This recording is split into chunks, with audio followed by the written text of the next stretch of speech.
इस वक्त की बड़ी खबर यह है कि उपचुनाव में बीजेपी को तगड़ा झटका लगा है। यूपी में मोदी का मैजिक बुरी तरह से फ्लॉप साबित हुआ है, जबकि मुलायम हिट साबित हुआ है। यहां समाजवादी पार्टी की साइकिल दौड़ पड़ी है। यूपी की 11 सीटों में से 5 सीटें एसपी के खाते में आ चुकी हैं, जबकि बीजेपी सिर्फ 1 सीट जीत पाई है। 3 सीट पर समाजवादी पार्टी आगे चल रही है और 2 पर बीजेपी आगे। यूपी की लोकसभा सीट मैनपुरी में भी मुलायम का जलवा कायम है, यहां भी एसपी ही आगे है।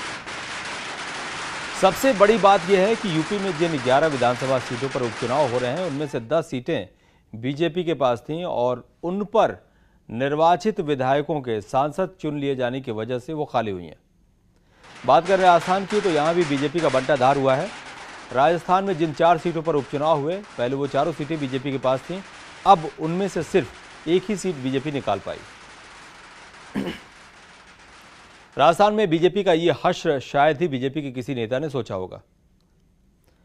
उधर मोदी के गढ़ गुजरात में जरूर बीजेपी की इज्जत कुछ बच गई है, लेकिन फिर भी मोदी का जादू यहां पहले से फीका जरूर हुआ है। यहां 9 विधानसभा सीटों में से बीजेपी सिर्फ 6 सीटों पर जीत दर्ज कर सकी है। कांग्रेस 2 सीटें निकालने में कामयाब रही है और 1 सीट पर कांग्रेस आगे चल रही है। आपको बता दें कि ये 9 की 9 सीटें पहले बीजेपी के पास थी। ऐसे में कांग्रेस का गुजरात में 2 सीटें निकालना मोदी के गढ़ में सेंध लगाने जैसा है। हालांकि वडोदरा लोकसभा सीट बीजेपी ने जीत ली है। आपको बता दें, ये सीट नरेंद्र मोदी के प्रधानमंत्री बनने के बाद खाली हुई।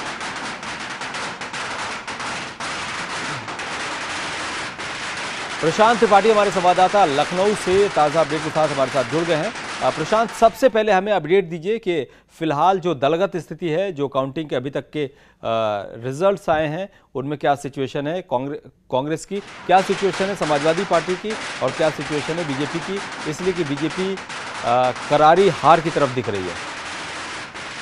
देखिए, जो स्थिति हमने आई है, इसमें 6 सीटें समाजवादी पार्टी जीत चुकी है। एक सहारनपुर की जो सीट है वो बीजेपी के पास में गई, लेकिन कांग्रेस ने अभी तक कहीं पर खाता नहीं खोला है। उत्तर प्रदेश में एक तरफ ये देखा जा रहा है कि समाजवादी पार्टी जो कि बीजेपी के हमेशा निशाने पर रही है, अखिलेश यादव के कार्यशैली को लेकर हमेशा नकारात्मक मुख्यमंत्री के रूप में प्रेजेंट करती रही है, बीजेपी सुशासन की बात करती रही है, वो कहीं न कहीं अब जो बीजेपी के नतीजे आ रहे हैं वो पूरी तरह से समाजवादी पार्टी हिट और बीजेपी फ्लॉप नजर आ रही है। मोदी का जो जादू था, एक ही तरफ ये जरूर देखने को मिलता है कि राजनीति में किसी का जादू हमेशा बरकरार नहीं रहता, ये इतिहास लिखा गया। तो इस तरह से मोदी का भी जो मैजिक था, जादू था, वो कहीं न कहीं फीका पड़ता नजर आ रहा है। और मुलायम सिंह यादव और अखिलेश यादव की जो मेहनत थी वो पूरी तरह से रंग ला रही है और 6 सीटों पर अभी तक विजयश्री मिल चुकी है समाजवादी पार्टी को। बीजेपी अब तक 1 सीट हासिल करने में कामयाब हुई। प्रशांत, एक अहम सवाल यह है कि 10 सीटें 11 सीटों में जो उपचुनाव हुए हैं, बाई इलेक्शंस हुए, उनमें से 10 सीटें बीजेपी के विधायकों ने खाली की थी, यानी वो बीजेपी के पास सीटें थीं और वो विधायक सांसद बन गए। लेकिन कहीं ना कहीं 10 सीटें अगर हासिल नहीं भी हुई तो भी बीजेपी को जिस तरह से शिकस्त का सामना करना पड़ रहा है, उससे उत्तर प्रदेश में जो सिनारियो है, जो राजनीतिक सरगर्मियां हैं, जो राजनीतिक गलियारों में आवाज़ है, वो उठनी शुरू हो गई है। बिल्कुल, कहीं न कहीं बीजेपी पर जो समाजवादी पार्टी है उसके नेताओं का प्रहार शुरू हो चुका है। अखिलेश यादव ने कहा, मीडिया पर भी चुटकी ली, उन्होंने कहा कि बदायूं कांड को जिस तरीके से मीडिया ने, साथ ही साथ बीजेपी ने जिस तरह से भुनाया था, वो अब समाजवादी पार्टी की एक जीत है, क्योंकि समाजवादी पार्टी ने हमेशा ही कानून व्यवस्था को सबसे पहला प्राथमिकता दी है। और ये समाजवादी पार्टी की जीत पर उन्होंने जनता का शुक्रिया भी किया है कि समाजवादी पार्टी का जिस तरह जनता ने साथ दिया। आपको एक खास बात बताना चाहूंगा, कौशाम्बी में जो तिरासू सीट है, वहां पर बताया जा रहा है कि आजादी के बाद पहली बार समाजवादी पार्टी ने वहां पर जीत दर्ज, जबकि बीजेपी के पास एक तरह से बीजेपी की परंपरागत सीट बन चुकी थी, जहां से विनोद सोनकर जीतकर सांसद बने हैं और वो सीट खाली हो गई थी। तो एक तरह देखा जा रहा है कि जो बीजेपी का गढ़ माना जा रहा था, वहां पर भी उसका गढ़ ध्वस्त होता नजर आ रहा है। बीजेपी को सारी शिकस्त मिली है ऐसी सीटों पर जो उनकी परंपरागत सीट मानी जाती थी। जी प्रशांत, आपका बहुत बहुत धन्यवाद। सबसे खास बात यह है कि मायावती के लिए, यानी बहुजन समाज पार्टी के लिए बहुत निराशाजनक स्थिति है। भाजपा भी कम से कम इतनी ज़बरदस्त पिछड़ने की उम्मीद नहीं कर रही थी और खुशी का आलम होगा तो जाहिर सी बात है समाजवादी पार्टी के खेमे में होगा। तो 32 विधानसभा सीटों पर हुए उपचुनाव में मतगणना जारी है। रुझानों में बीजेपी को तगड़ा झटका लगा है। यूपी में 11 में से 9 सीटों पर एसपी ने जबरदस्त वापसी की है, जिस पर सभी विरोधी पार्टियों ने बीजेपी और मोदी की खिंचाई की है।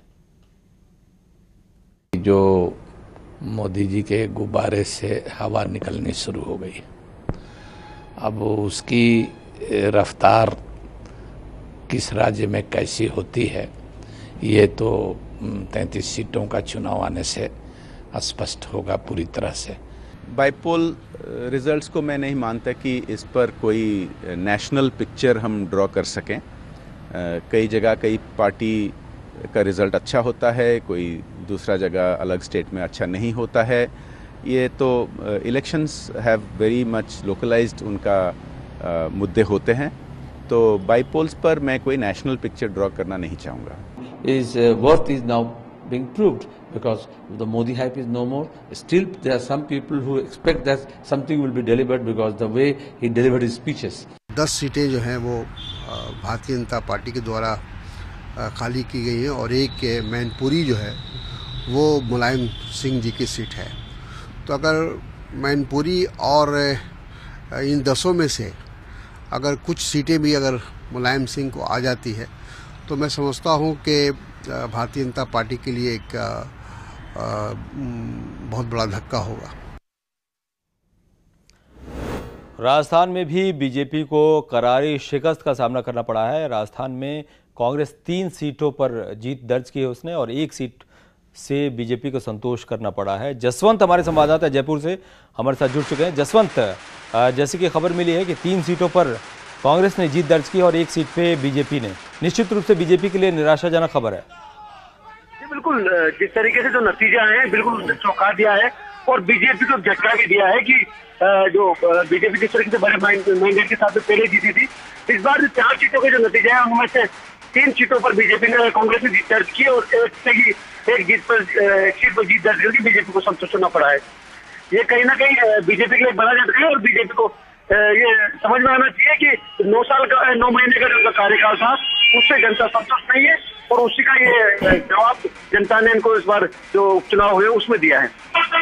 जसवंत, जैसा यूपी में हुआ है कि यूपी में 11 में से 10 विधानसभा सीटें जिन पे उपचुनाव हुए हैं वो कहीं ना कहीं बीजेपी के पास थी, ऐसा ही ठीक राजस्थान में है, लेकिन अब वो बीजेपी के हाथ से निकल गई हैं। ये कौन कौन सी सीटें हैं और कितना इंपॉर्टेंस रखती हैं राजस्थान की राजनीति में? देखिए, चारों जो सीटें हैं जिन पे जो अभी चुनाव हुए, इन चारों सीटों को बीजेपी के खाते में थी, बीजेपी के पास थी। उन चारों सीटों में से 3 सीटों पर बीजेपी को हार का सामना करना पड़ा है और 1 सीट पर जो है बीजेपी को संतुष्ट हुई है, 1 सीट पर जीत से संतुष्टि करना पड़ा है। तो ये कहीं ना कहीं बीजेपी के लिए बड़ा झटका है। बीजेपी को ये जो वसुंधरा सरकार है उनके 9 महीने का आकलन करके जनता ने जो नतीजे जो जिस तरह जो मैंडेट दिया है उससे बीजेपी को बड़ा झटका लगा। जसवंत, राजस्थान के नतीजे पूरी तरह से आ चुके हैं, ऐसे में वहां पे बीजेपी खेमे में किस तरह का रिएक्शन है? देखिए, बिल्कुल ठीक है। अभी हम बीजेपी कार्यालय से निकले हैं और वहां पे वही माहौल हमें देखने को मिला जो विधानसभा के जो नतीजे आए थे ठीक 9 महीने पहले, उस समय कांग्रेस कार्यालय का था।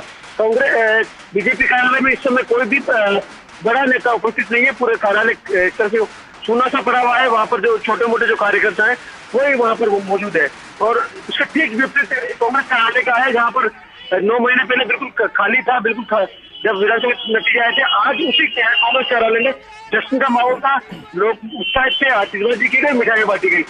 तो ये 9 महीने का ही अंतर हमारे सामने है कि किस तरह से समीकरण बदले हैं और 9 महीने पहले की तस्वीर क्या थी और आज की तस्वीर क्या है।